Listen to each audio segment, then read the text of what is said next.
Everyone to the new Rules of Leadership, Rebels with a Heart series. We are going to be starting here in just a few moments. We're going to let everyone join into the session. Thanks for joining us today.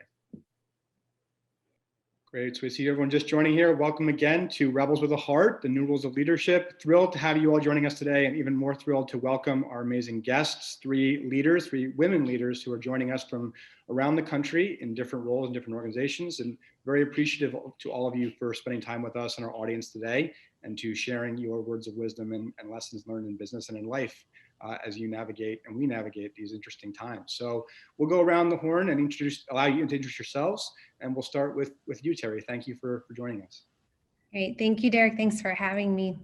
So hello, everybody. My name is Teri Calderon, and I am presently the EVP of People Operations and Customer Operations at Field Nation. And I like to always share our vision at Field Nation. Our vision is to break the barriers to work, to unleash opportunities for everyone. And that sounds really cool. And you're probably like, that's great, Teri, but I have no idea what that means in terms of what Field Nation does. And just to break it down in the most simplistic of forms, we're a talent platform, a labor platform that connects companies and skilled IT technicians to complete project-based IT work. So our clients are serving end clients like Target, like big box retailers like Target, for things like nationwide technology installs, upgrades, maintenance, et cetera. So that might give you a better idea. So we're a marketplace, and I've been with Field Nation 5 years, and I love being part of a fast-growing technology company.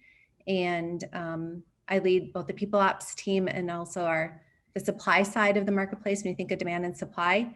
And as well, I'm currently interim leader for our customer operations. On a personal side, I'm a mother of 2 boys and 2 dogs. And I have married to my husband, Manny. And I like to always add, I'm a coach's daughter. So that's how I best describe myself. I grew up a coach's daughter, and it plays a big part in how I lead and how I show up, having my dad as a coach, and he was my coach. So I'll leave you with that, and I'll let the others introduce themselves. Thank you. Amazing. Thank you, Teri. So great to have you here. Mita, we'll come over to you. Welcome as well. Thanks for joining us. Yeah, thank you for having me. I am week 4 into my new job at Carta. I'm the new head of inclusion, equity, and impact, and Carta is all about creating more ownership around the world through equity. And prior to that, I was at Unilever. I am week 37, day 3, yes, I am counting, of remote working and parenting. I am an inclusion champion, a passionate storyteller, and I am failing at remote schooling. So as I was saying earlier, I will continue to mute and unmute myself, as you probably can hear my kids in the background at some point. But thanks for having me. You might hear mine as well in the background. Thanks for joining us, Mita. And you, Stacie, welcome to this segment as well. Thanks for joining us. Thank you, and I'm right there with you. To start personal, I am in the process of integrating 2 homes with my fiance, and we have 5, count them 5, collective teenagers.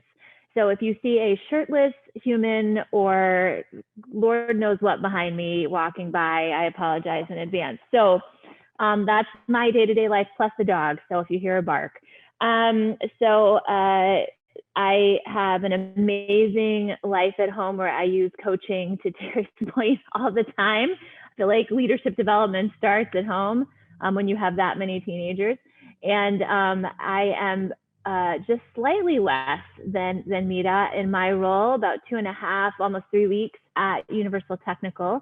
Joined this organization really for the opportunity to lead a team, an awesome team that I have, and we head up all of the total rewards, so benefits comp, as well as talent acquisition for the national organization. And another reason I joined Universal Technical is very similar to Teri. We provide opportunity to folks that really are looking for a different type of education and opportunity in the world. And it was a huge part of my desire to join the team, was to really further that mission. And my background and history is really in high growth or high change organizations leading the people function. So that's me. Amazing. Thank you all. And I'm super excited to talk with each of you on these different topics. And for the audience, I'm Lundsten, CEO of LifeGuides. And we are a platform that connects people who have been through a life challenge or now on the other side with those who are going through something similar now, so they can receive peer-to-peer support and guidance and have happier, healthier, more productive lives in and outside of work. So with that, why don't we start with the personal. We're going into the holidays. It's an interesting holiday season. We're all parents. It's been a long run of a unique work year, of a unique school year. And congratulations to 2 new jobs, and also to you, Teri, on your recent Women in Business Award with the Business Journal. That's a great accomplishment. So I think that we're all trying to show up for our teams, for our people, for our families. How has this year been for each of you, and how is this holiday season different for you than previous years? I'll go first. I feel like I'm unmuted. I'll go first. We really have a tradition and a practice of gratitude in our life that really for us has changed dramatically in the last 2 years, but I'd say more than ever in the last 8-9 months. So I think we're looking to try to further the gratitude that we have inside of our home for the holidays, and really, instead of sitting in the space of what we don't have, which is a traditional Thanksgiving like we've always had, but what can we learn and what can we value in the experience that we're going to have as a smaller group this year. And also, as we're forming a new family, we're forming new traditions. And something I've talked to a lot of people about is we're doing that organically because that's where we are. But I think it's a good year for everyone to maybe take a step back and formulate new traditions, because this is going to be different than it ever has been. And how can you reach to those people that you love and care the most about? And that's something that I'm continuing to talk to our team about. How they can connect and feel good and just take the break to focus on their family next week. Amazing. Thank you for sharing that, Stacie. Yeah, I'll jump in on Stacie's point on gratitude. I think the thing that I've really learned during the pandemic and as we get into the holiday season is really thinking about and rethinking about value and what that means. And so the value of things and the value of money, and being both, my husband and I, as many of us were, working a ton during the pandemic and pre-pandemic and traveling. And a story I have is my 5-year-old who loves red grapes. She's obsessed with red grapes, but won't eat green grapes. Now, how superficial and ridiculous does that sound? But when you're a parent and you're living in 1,500 square feet and trying not to disturb your neighbors, you give your kids what they need, right? And as we all slow down and just uncover all the things that seem sort of superficial or shallow, or that we have more time to spend with each other and teach each other and grow. And I also think it's not just about the value of things we didn't need, but it's also about the value of relationships, and relationships that I have doubled down on in this time, and relationships that I've outgrown during this time for different reasons. And then also value of time, like what sort of impact do I want to leave? Who can I help, and who can I reach out to, and who can I provide access for? And I think also just reminding my children, I am the proud daughter of Indian immigrant parents. We still have a lot of family in India. So we today have the privilege of having this conversation from our homes. If you're a frontline worker and or you're in other parts of the world, your experience looks very different than it is for us today. Good point, Mita. Thank you.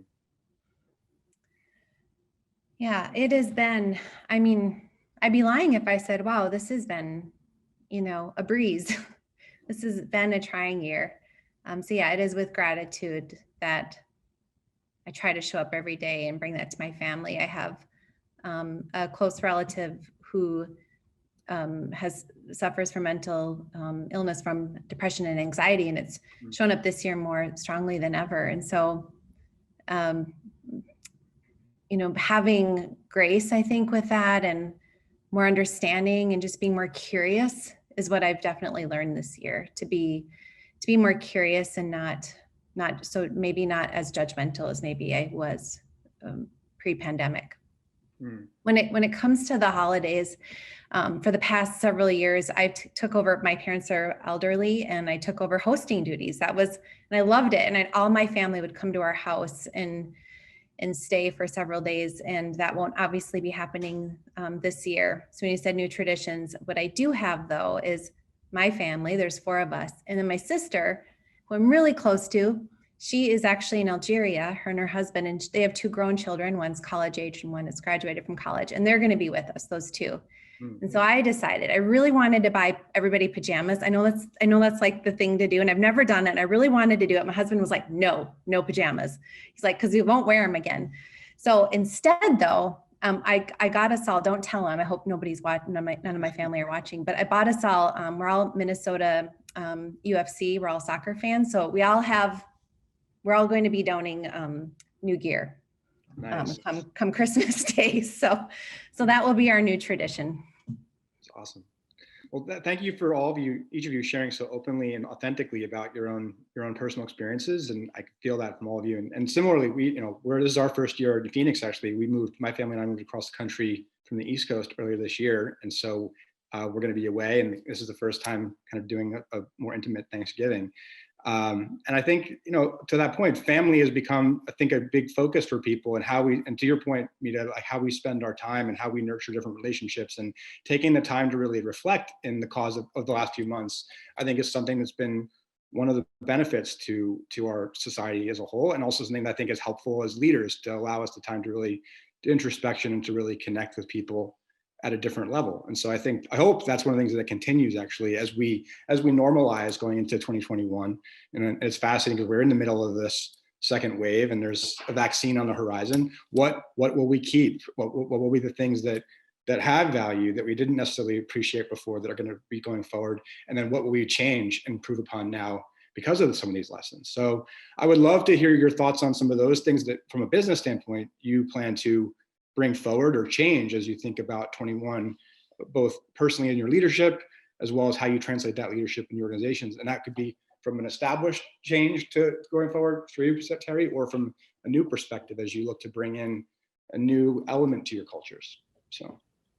Go ahead, Teri. Go ahead, Mita. I was just what you just said, Derek, really resonated. I would say that it's about leading with authenticity and purpose. Who we are at home is who we are at work, because right now it's work-life integration. And even as we all talked about introducing ourselves, like it's the soundtrack of my life. If my kids walk into this, I'm not apologizing. Yeah. Right. Whereas before, I have a very vivid memory. My son is now 8.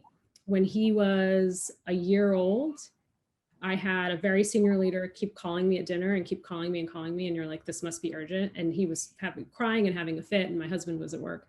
I remember in our 1-bedroom apartment, keeping him in the one room we had, going into the bedroom, going into the bathroom. Then I don't know why I pulled the shower curtain, right? What was that do? But just to so the leader could not hear my son screaming.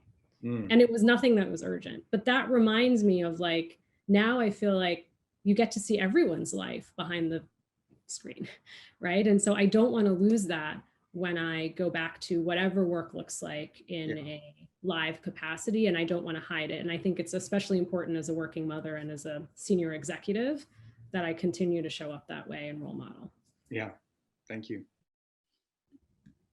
Really well said, Mita. I couldn't agree with more with everything you just said. Another huge learning for me, we have a large team in Bangladesh. And what this year has done has connected our US team and our Bangladesh team together. The bonds we've formed with those teams are stronger now than ever before, something we never could have imagined had this not have happened. And I'm so grateful for it. There's more, I would say, respect. There's more appreciation. There's more opportunity, holy cow, what else? What else are these teams capable of doing together? There's nothing we can't accomplish because we've got this strength in all of our team members. And I don't want to lose that. I don't want to go whenever we're past this, I don't want to lose that connection that we've made with remote teams that we didn't have before, that we, and certainly there's a lot of benefits of majority of us being in one office and working together and seeing each other every day, and even if not having business conversations, having personal conversations about life, but those are still happening. And so and they're happening even more, in some ways more meaningful than we had before. So I don't want us to go back to that before. I want us to continue to get to know each other in a different and a new way that we never have before. Why I start with the personal, actually, because I think it changes the whole conversation. So Stacie, I'm going to pass it over to you to get your thoughts on that question too. Yes to all those things. Mita, I have so many stories. I had my kids a while longer. My son, I just ordered his cap and gown yesterday for high school graduation. So I was at a big Fortune 50 company in an airport, running all contingent labor for that company, and very pregnant, should not have been flying. And I was still flying. And I remember landing from that trip and saying, I'm never going to do this again. And guess what? I did it again and again because I feel like that's what was expected of me to do. And so I think a lot has shifted in everyone's life about perspective. Teenagers need you when they need you, which is on their own terms, by the way. So being home and being remote has been such a gift. It's been challenging, but it's been a gift. I think from a talent acquisition standpoint, I'm hoping the world opens their eyes to the fact that it doesn't matter where people sit, that every organization deserves the very best talent, and people deserve the greatest opportunities regardless of where those opportunities are, and continue to use tools like this one or other tools that are available out there to create authentic connection. I think it's not only possible, but I think this, to me, this point is like, you get to see the real people, and not just whoever they're showing up as at work. And I think that for organizations, of course, at Universal Technical, we've had to migrate to a blended model in how we teach what we do. And I think that's such a gift because it will open the doors for even more people to gain access to those opportunities. So I think there's so many blessings in what we have experienced and what's in front of us. Teri said this, it's not that it's been easy, but the greatest gifts come in the hardest, most challenging packages sometimes. And I think that's been true this year. Well said, Stacie. So a few words that each of you have said a few times now have been opportunity, equity. Obviously, that's a very relevant topic. You're all high executive, high power women leaders. I mean, how does this change? And to your exact stories, I mean, being pregnant on calls with executives, hiding your children in the back shower room up in these calls. How has it changed? And I ask both because we're practicing, and I want to hear your perspective. How women have a different seat in terms of leadership opportunities. I think this is one of the best opportunities to bring everyone's awareness as a father, as an executive, now having to see all the time what everyone is balancing from responsibilities, both at work and at home. How do you believe, I think it does, but how and to what level do you think it changes and accelerates the opportunities that women have in leadership and executive leadership particularly? I'll say this about just opportunity in general.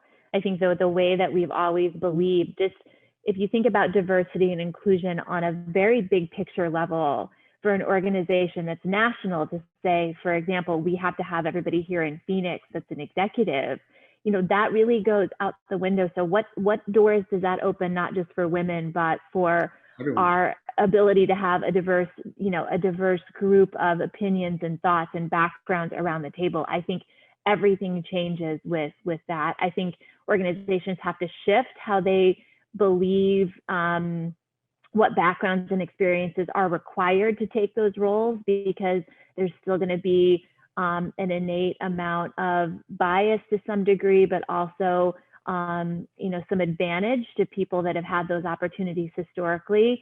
So I think we have to open our eyes to what it takes to be a great contributor inside of a boardroom as an executive, or whatever that seat looks like as a leader. But I do think this does create, I'll take tech talent outside of the executive talent role. We have, as I've worked at SaaS companies, continued to be challenged to find the best talent out there, female talent out there, as an example, for developer roles. And when this happened, and some of my folks that are still in those roles recruiting that talent were so excited, because it was the first time leadership ever said, you know what, everybody, it's off the table that people have to come physically into the office, which opened the doors to really start talking to more of that those women that wouldn't give that up and that shouldn't give that up to have a successful career. So I think it's a good thing for organizations to take a step back and think about how do they integrate this into their process. Completely agree, Stacie. I can see Mita wants to chime in. So no, I'm struggling with your question because so many women have left the workforce. Right? And it's like I go every day between surviving and thriving. I am doing my best to role model. It's important because I want to be a role model for so many women, but it's not easy. And many women have had to make the choice to leave the workforce. And the question is, how are we going to have them re-enter in a year, 2 years? That's what I'd really love for companies to start thinking about, is like, how do we actually bring these women back? But what I would say is there is still, as we all know, there's the motherhood penalty and the fatherhood premium. My 5-year-old goes sits on my son's lap on a video. He's a hero. It looks really cute. You know, I have kids in the background. What's the motherhood penalty? She's distracted. She's not focused on work, right? And this is, you know, those two terms have been studied widely. And so I think we have to continue to push against those stereotypes of what we think it means to be a great father and a great leader and a great mother and a great leader, right? And so I think that's what I'm intentionally trying to do to show up. Like, even when I started in my new role, I have decided to put, and I'm East Coast time, but there are people West Coast time, there are people all around the world. I have put dinner and bedtime with Jay and Priya on my calendar for everyone to see, right? If I don't do it, who's going to do it? Like, I'm not going to hide and pretend that I'm in a meeting. Right. No, I mean, I will work and I will get the work done, but we need to role model these things. It's on my calendar as well, just so you know, Mita. So and I think that's a great point. And I want to talk about time in just a second, but Teri, I want to give you the chance to speak on this topic if you'd like to as well. Mita, I'm so glad that you brought that forward. The fact that the statistic that so many mothers are leaving the workforce, I think that's really important for all of us to remember and keep in mind. I feel really fortunate and blessed because on a personal note, like there's been challenges within our family in the last couple of years. And in our case, my husband said, hey, I'll jump in and be this person who needs to do maybe what traditionally people assume a mother, if that should be her role, she should do that. And I actually have at least two women on the team whose husbands also play that role. They've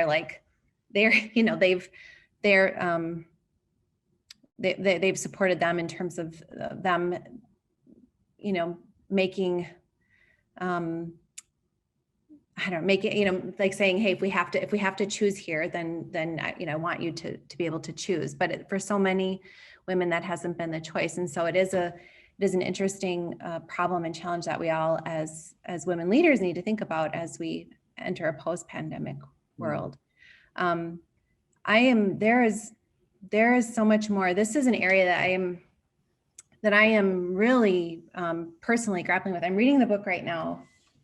So you want to talk about race, which I know is not, I know we're talking about race and we're talking about women and gender, but it's making me really think about my own privilege that I bring. And it's making me think, like, you know what, darn it, I'm not doing enough. Like I need to broaden, I need to challenge myself in terms of how I think about equity, not just as it relates to gender, but in all forms as it relates to the workplace. I like to pride myself in, I'm married to a Mexican American, and I have my niece and nephew, I have a lot of diversity in my family, but darn it, if I would say if I'm doing everything perfectly or that I can or within my power or really challenging myself professionally, I would say I'm lying. So I know that's, for me, something that I've really been personally grappling with, that I'm challenging myself with that thinking, and what's the privilege that I have, and how am I, and being self-aware first, and then going, okay, now what am I going to do about that? I wish I had more answers for it. I wish I had more answers for you than I did just like pontificating over it. So. Yeah, and I would say I thank you also, Mita, for bringing that up. I mean, I think sometimes my bias, I was a single mom like my whole life until now. So maybe I'm just in this fluffy cloud of finally I have a partner of some kind or another in my life to help me. And he was functioning as a single father. So he bore like so we're both so grateful to have another person in our world to help balance all that work. But I think it's a great point. I think one of the things that I've taken on very personally is I have, my team is all women, all 10 of them. And and many of their children are younger. And so just having open dialogue and conversation with them on how, and giving them a lot of grace and navigating where they are. And yesterday, one of my team was their kids got sent home because the numbers are too high. And so she just today is grappling with 2 kiddos at home that have been at school. So it's just, I think one of the things that I would encourage that is immediate, to your point, Teri, like what can we do right now is who are in our organizations and our teams and our circles that we can support and reach to immediately, given the fact that there is this resurgence again, and we're going to be continuing to have these challenges indefinitely, in my opinion, at this point. Yeah, one thing I just thought of one thing we did do is we did ask our working parents, like, what do you need? What is it? Is there anything unique that maybe we're not thinking about as an organization that you really need right now that we could help fill that gap? And the feedback we got, one thing it led us to decide is that we know for certain, we haven't picked like a return to the office day or anything like that. But what we've already made clear to our employees is that throughout all of 2021, we're going to be flexible. We're going to meet you where you're at. We know you're going to have unique needs and challenges, whether it relates to your child's education or maybe how you perceive the vaccination or where you're at in getting the vaccination or whatever challenges might come your way. We know that 2021, we've already made that clear, like we're going to provide flexibility. Like we know it's going to continue to be a part of our lives, if you will, in some shape or form. And we don't want you to worry that you are going to be suddenly told, like, come into the office tomorrow. No, next year, wherever your needs are, we're going to meet you where you're at. So that kind of brings up another topic. We kind of all have been dancing around it, but I think it's important. You've mentioned it. How does time change in the context of this new environment? Like, so when you look at how people can optimize, again, back to the calendar, back to the traditional 9 to 5, that seems to me it's out the window, right? So how do we, as a collective group of organizations, as leaders, evolve to provide that flexibility you're talking about, Teri, where people can do what they need to do, and we can still work together to optimize business outcomes, people's performance, their drivers for when they're most productive? How is that question popping up in your organizations, and what thoughts do you have on that? I think it starts with leading. Like we've all given examples, like lead with how you're using your time. Yeah. Like if you are taking, if you're an East Coast company that's working with West Coast people, make sure that they understand that this is your dinner time or bedtime with your kids. And this is also not just for working parents, working families. I have a lot of friends who are alone right now, and that's really difficult, right? Being in isolation. And so if you need to go for putting mental wellness break, taking a walk, I'm having lunch, right? The best thing I did, I haven't done this in my new job, was like I lost my hour, 20-minute commute, which you would think that's great. My company's getting more of me, but it's like brushing my teeth, maybe brush my hair, change, and I'm at the laptop and I lost the commute. So I started putting on my calendar like commute time as a joke, but that's my morning time back, right, to refresh. So I think really it starts with role modeling. If you don't do it for your team's going to be hesitant to do it, and they're going to hide and pretend, well, it's not nap time, I have a meeting, that's why I can't come to your meeting when my kids needs me or something like that. Yeah, I agree with that. And one thing I did, having a brand new team, it's brand new opportunities to do different things. And one thing we did, neurologically, everybody has a prime time, an optimized time. And so we went through an exercise to identify that. And I told the team, it doesn't matter. It doesn't have to be within the parameters of what we've considered a work day, but help identify when that is. And we will commit to one another that, number one, we'll do our best to not schedule meetings during that time for each other, because that's when you're getting your most work done and your brain is firing on all cylinders and you can think about big things. But, conversely, if we're going to do a strategic planning session, we may plan it during those times because people are firing on all cylinders. And some of the team came back and said, it's 8 o'clock at night. And some people said it's 8 o'clock in the morning. And so I published those out to the team and told everybody, it really is a neurological phenomenon. And so there's no shame in the fact that you are really optimized from 6 to 8 p.m. So, that may mean you start later or take a break in the middle, whatever is best for you, because it is about getting the work done and collaborating effectively with one another. So I think starting to remove that bias by allowing people to self-identify what is a great time for them to be firing on all cylinders. I think it's great that you're doing that as an exercise, Stacie, and I agree. I think that's the calendaring piece. Even back to your comment about you're not doing your best as a homeschooler, Mita. I mean, like, people need to carve out time during their day to be able to be available for their kids. So how do you accommodate that while still allowing people to do their jobs effectively? Or in a contingent workforce environment where hours are non-traditional, right? When people are doing service calls during the evening or earlier in the morning, how do we accommodate for that too? So I just think that this is a bigger conversation that I think is just starting to happen regarding, okay, we have 7 days in a week. How do we optimize everyone's presence, availability, mental capacity, routines to achieve our outcomes differently? And I think that's going to be a really fascinating experiment for organizations, and how we work as partners together to do that, and what implications that has on our families. Teri, I think that's going back to you for a second, and to all of you. I mean, thank you for raising the race and privilege conversation too. I mean, you're in Minneapolis. I mean, you're in the heart of where all the initiatives and movements started this summer. So I think it speaks to your leadership and awareness that you're doing that. We can talk about that. I actually want to involve a question from the audience that kind of ties in for all of you on it, which is, how do you see the advantages and challenges of promoting diversity and inclusion within smaller, more entrepreneurial organizations, which I consider all three of you to be fairly entrepreneurial in your organizations, and also having both enterprise and startup type environments? Mm-hmm. Where do you, on the practical brass tacks, what do you see, and how are you addressing this in your leadership and in your organizations?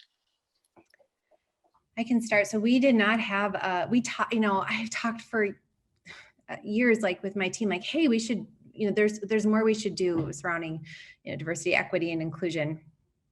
And we're minority owned. We have, I think it was always put on the back burner because we always were like, well, overall, I think, like just organically, we do an okay job. But after this summer and the events and hitting so close to home, we went, no, there's more, there's much more we can do. So we more formalized diversity, equity, and inclusion strategy, if you will, at FilNation. And what I did was I pulled together a cross-functional team of people to talk about what are the areas we really want to have influence or impact over, and what are we trying to accomplish here? What's our end goal?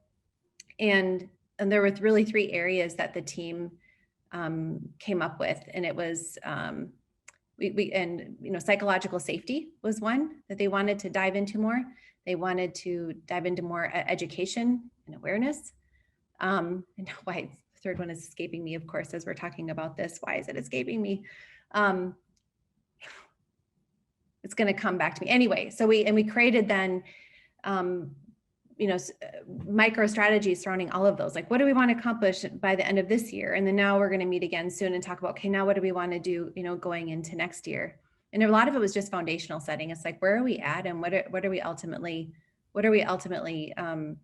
trying to accomplish through this? And a lot of it, there's just even this base education was something that we had, and that's why many of us are reading this book that I mentioned earlier. So I'm going to say it again. So you want to talk about race? It's an excellent book. If anybody, I find in terms of eye-opening and really making you think about privilege, I really have enjoyed this book.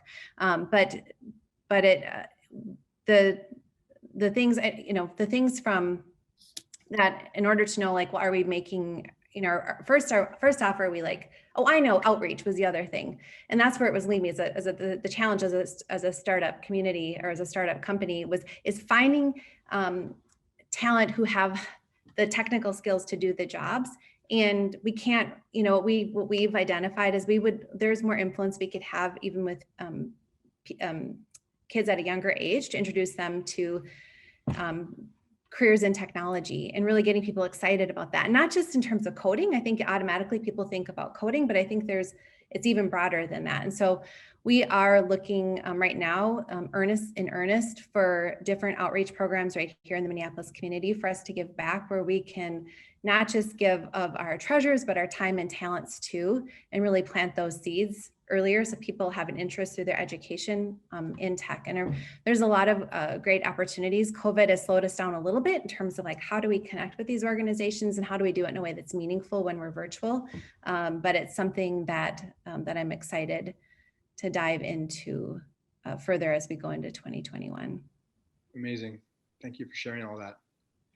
I would add that what I think is really exciting about being in a smaller organization is that there is so much room to make impact. I think there's pluses and minuses. When you're at a large organization that's been around for many, many, many years, you're trying to retrofit, you're trying to dismantle practices and processes. But when you're in a smaller organization and you're scaling, there's an opportunity to get things right from the start. But I think the biggest challenge is the I like me bias, right? And so as you're trying to scale and grow, it's like, I really like me, I'm amazing. I know I'm amazing, I'm gonna hire people who are like me because I know what it took for me to get on this call today with LifeGuides, with all of you, the success I've had. So I know the formula for success, right? So I wanna hire people who match what I think success looks like. And so that's really difficult, especially when you have employee referral programs or people are just trying to do the right thing. And in the nature of my work, just over the last 4.5 years, transitioning from marketing into inclusion, my network has become much more diverse. And that's been intentional, but also because of the work. And so when I refer someone, I'm very intentional and I likely will refer a diverse slate of candidates. That wasn't the case 5 years ago for me. So we all have to think about as you're building teams, and that's the hard part. Because we might, Mita would just be so perfect at the shop. I worked with her before and the other company we sold, just bring her in. She's a great operator. And it's like, okay, stop and think about the job description, what you're trying to solve, and then just be open to meeting other people. And that is really tough. Mm-hmm.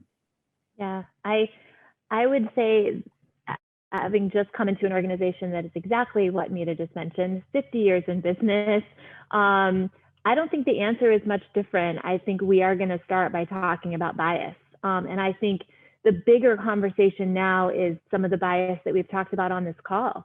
The bias towards you need to be available 8 to 5, you need to be able to travel, you need to be able to physically be in the office these days. That bias, in addition to all the bias that, that exists in the like me, all the filters that we've had from our upbringing. And the fact is that there's no shame in bias. I think getting people to start by stepping away from that there's shame in the fact that we have bias. It's how we navigate the world. Everyone has bias.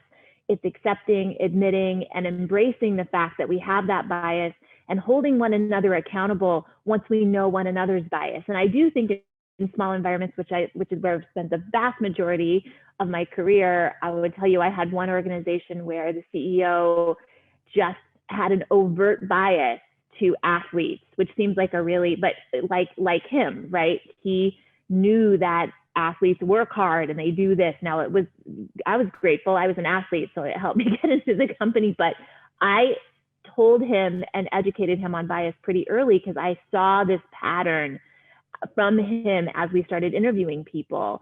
And he was not even aware that he was doing it actually, but he would hone in on those questions when they came up. So I think starting, whether you're a big company or a small company, if you've done nothing so far, to Mita's point, I just be aware and start talking about bias openly is a good place to start, I think. I wanted to, before I forget, I wanted to jump in and offer a book to read since I know Teri had a recommendation. So when I started this work 4.5 years ago, the first book my husband told me to read was Between the World and Me by Tassini Coates, if you've heard of it. It's actually a very heavy book. It's a beautiful book. It is a letter to his son about his journey of being a Black man in the US. And if you have HBO, this Saturday, they're actually having a special around the book, a little bit more digestible with Black influencers, celebrities, individuals, like, actually orating the book. So that's, if anyone can tune in, that's on Saturday on HBO. Great recommendation. Thank you. And thank you to each of you for sharing so openly on your own personal journeys and your own processes for how you're working these experiences in your own lives and your leadership. So we have another question actually from the audience, which I like to include those when we can. And I think it's actually relevant for a couple of you personally and professionally. So we just hired a wonderful candidate who will be helping her kids get back into remote learning just as she's starting in a new leadership role with our company. It's one thing for me to tell her we are here to support her during her new transition, and her kids learning from home again, quote unquote, transition, how can I make sure our whole leadership team is showing her support in this area? What is the key to this communication? Something very practical and something that I think you're all seeking, or not all, but a couple of you are probably seeking as you step into this new leadership role in your organizations. Yeah, that's an issue. I'd be curious, Mita and Stacie, for you to say, what is it that you've needed or sought, knowing that you just both have recently started roles? What have you asked your leadership team of, what have you asked them for in terms of what you need in terms of support in this interesting world we live in right now? Yeah, that's a great question. I think rather than asking them what I need, I want to see how they show up. So if my son is in the back and they're like, did you know your son is like back there? It's like, yeah, I know he's back there. I can see the screen. Maybe you can wave to him, right? Or like a toddler shows up and make a funny face. Like, I want people to be human and not think it is strange if the dog or the shirtless teenager or the partner or the grandparent shows up. Like, it's not, it's just how we're operating right now. So I want people to actually not ignore it, but acknowledge it and embrace it. And I think even the small things where people ask me like, oh, you have children, what are their names? What are they dressing up for as Halloween? And I had my first leadership offsite. It was my son's birthday and he was turning 8, which was, not exciting in a pandemic. And gosh, Stacie graduations, I can't imagine, and all these moments. But, for someone to say like, oh, how old is he turning? And to say, oh yes, Mita's hopping off because it's her son's birthday, like happy birthday, Jay. Like, those are like, I want people to be human and show up and show that they care. That's what I want. Yeah, I think that's a great way to frame it up. I have an example, and I think this is relevant whether, people are starting to have to also care for other members of their family. I mean, it's not just kids, right? But my teenage son was with his girlfriend for 2 years, and yesterday came home and they broke up yesterday. And I was on a call. It was 2:00 in the afternoon. He was a mess. And to your point, Mita, it's like, I got off my call. I was like, I gotta go. I can hear my son in the next room, my, half-grown, almost 18-year-old boy in tears. And so I think just saying like, hey, there's something going on, and I need to drop off the call and I'll get back on as soon as I can. But I think it just being aware and people acknowledging, because life is happening and that is not going to change anytime soon. I think we have no idea where things are going and what's going to happen. And I think, Teri, you made a good comment earlier, which is people aren't going to automatically jump in line for this to get, immunized for this. So having a plan and a strategy on how much forward-facing flexibility you're going to have, that this is a choice for people to be immunized or not immunized for this. We don't even know the availability on top of everything else. Although if you call CVS right now, they said that they're going to be involved. I'm like, everybody's like putting it out there early. I thought was a little surprising. But I think life is happening and we're all right here and just giving each other a ton of grace. And it's focusing on, I think this goes to, from a business standpoint, in answering the question is, are there clear goals and expectations so that everybody knows that they're achieving the goals for their position? If they do, and if they are, none of this is really relevant. It's not really relevant as to what else is happening because people are able to meet those expectations. But I will say that there should be continued grace when it comes to some of that as well, because what somebody originally perceived they were capable of accomplishing, and then yesterday they had to get a phone call and they're going to be homeschooling for the next, however many weeks, and that was not expected. Also having grace and re-engaging in those goal conversations as life changes, because life is constantly changing right now. If I can add one thing to that, Derek, first, I feel so lucky because my CEO, he knows I've had so many personal things in the last 2 years, and I tell him, he knows all of it. He knows all the things, and I don't worry that he's going to treat me differently or like have any judgment, against me. And I feel so lucky, and I have to remember like, wow, not everybody feels safe to tell their leader, who they report to, what's going on in their life, and that they know that they'll be respectful to it and honor that and honor them still, both professionally and personally.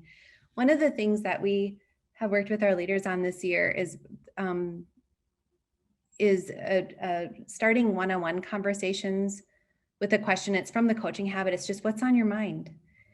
And I love that question because it doesn't in a one-on-one, then it doesn't suggest that, oh, we have to talk about work here. Right. What's on your mind is a very powerful question because it allows the person on the other side to tell you what really is going, because the thing is, if something personal is going on, if somebody in their family is, suffering with somebody who has an addiction problem, or somebody lost a job, or their family member caught COVID, that's what's on their mind. What's on their mind is nothing work related. And you might need to take the whole time with them in that one-on-one just to talk about that and really to show, it's like, that's what I would say to that person starting the job, like just meet them where they're at and ask people regularly, not just when they start, but ongoing, especially during this time, what's on their mind.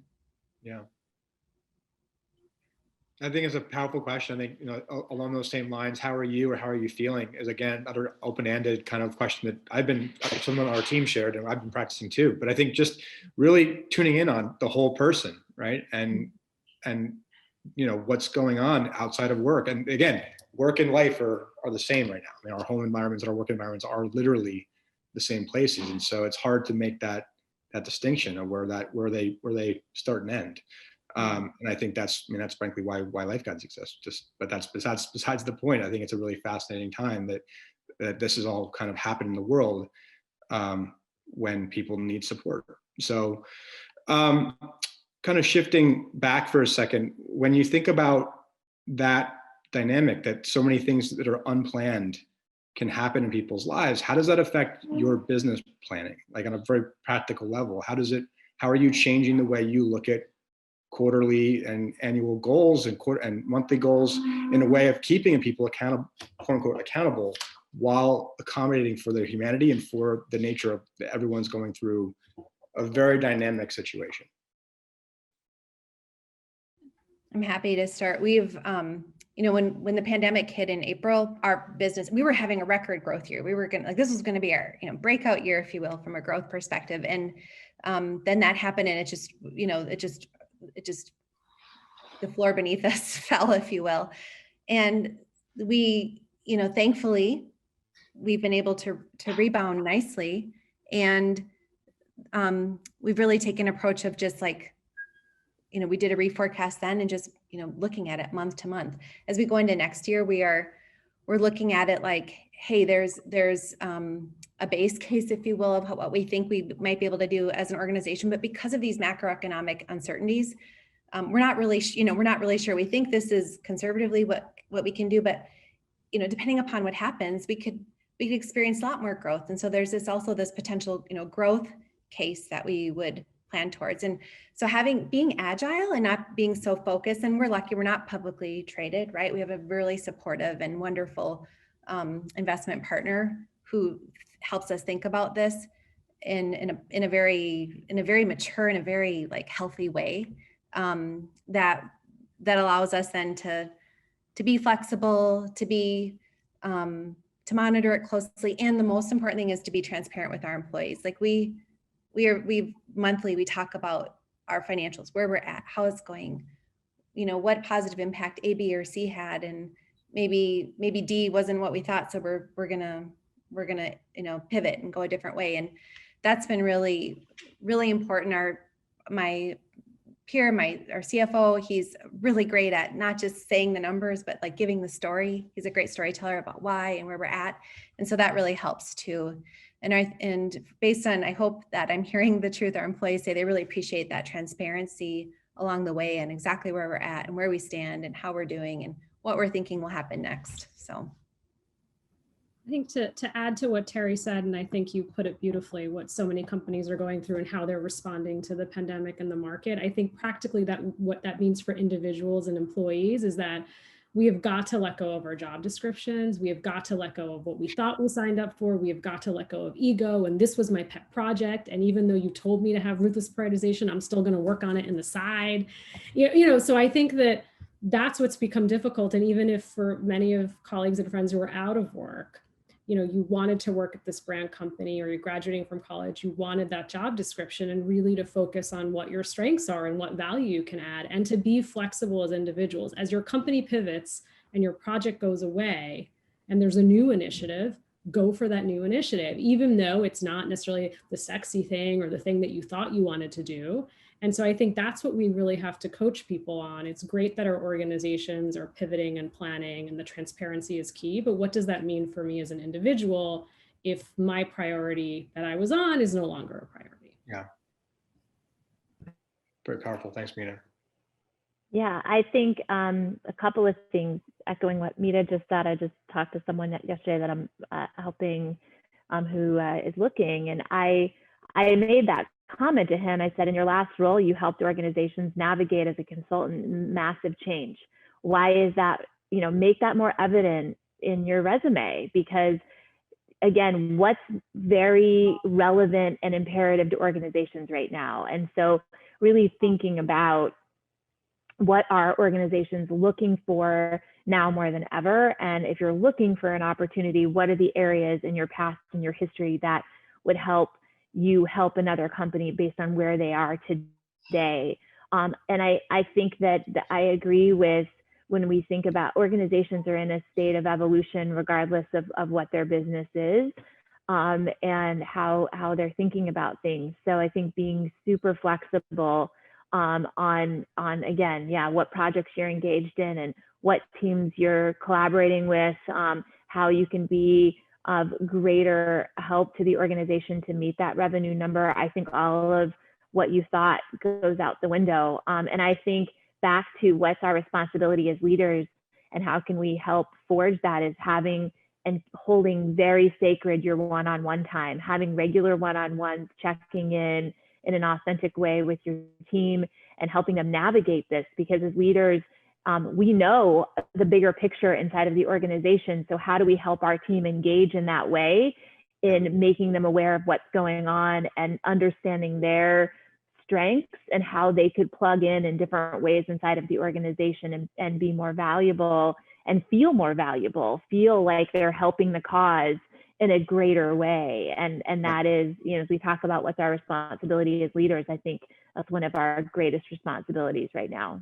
Well said, Stacie. And you kind of made me think of one final question to ask, which is, two of you are brand new in roles, right? I think we're going to have some point here the quote unquote great rehiring, right? Hopefully it's sooner than later. There's going to be a massive influx again of talent coming back in organizations or into new organizations as a result of changes in business models. How do we systemically prepare that for that? And specifically, how do we incorporate greater equity, diversity, and impact in mind when we're planning for that from your perspective? And then we'll wrap on that question.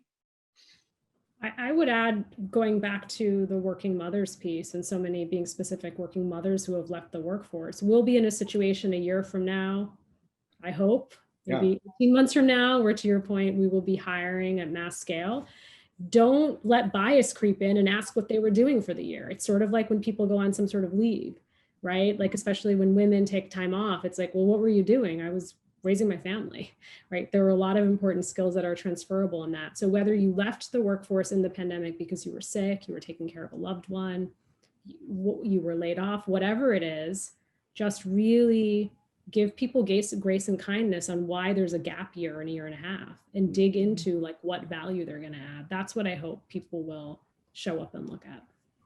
Yeah, I was going to say exactly, the gaps of employment, how we're looking at, there's a lot of people right now who are miserable, who will not leave where they are too. There's two sides of this, right? There's really great talent out there that are terrified because of the instability in the market. I have people very near and dear to me that are, that just will not, that are really unhappy where they are. Their organizations haven't shown up in a way that's been that great inside of this situation, have really demonstrated their true colors and who they are not aligned with any longer. So I think there, again, great opportunity for organizations to think about as we re-enter into hiring, rethink from the ground up, in my opinion, how you think about talent selection and acquisition and attraction. I think you have to take a complete step away from where you were historically. I think you have to give, set aside, again, gaps of employment and all the things that we would naturally be biased against. And then also consider the fact that, yes, there's more talent in the marketplace, but as the head of talent for an organization, it doesn't make it any easier to hire exceptional talent, because now what we're asking you to do is think about a bigger picture of beyond a job description. So the work is harder. That's not going to make it easier, but the benefit is creating just a more diverse voice and opinion, which will accelerate your business. We know this. We know that creates a greater results, is to have that diversity of opinion and background. Yeah. So I think that's hard work. People aren't going to be like, yes, please give me like triple of the hard work it is to find the best talent. But that's exactly where we are and how organizations should be preparing today for what's coming, which takes a lot of preparation, honestly. I love the passion, Stacie. Thank you.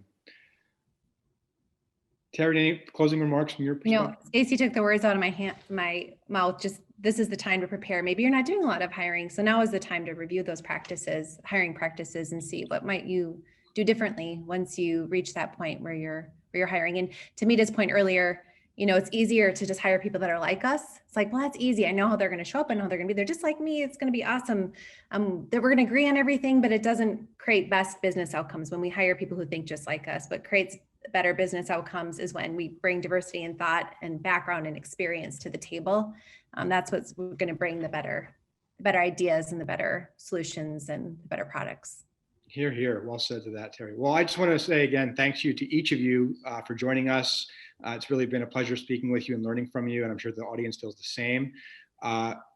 Appreciate it. I want to honor you for being such conscious, rebellious women leaders, and for really showing up powerfully for your work and your families, and wishing you nothing but happiness and success during this holiday season and in your new roles. So eager to support you in whatever way we can, and thank you for your opportunities and your lessons today. Thank you. Thank you. Bye, everyone. We'll see you on the next installment. Take care.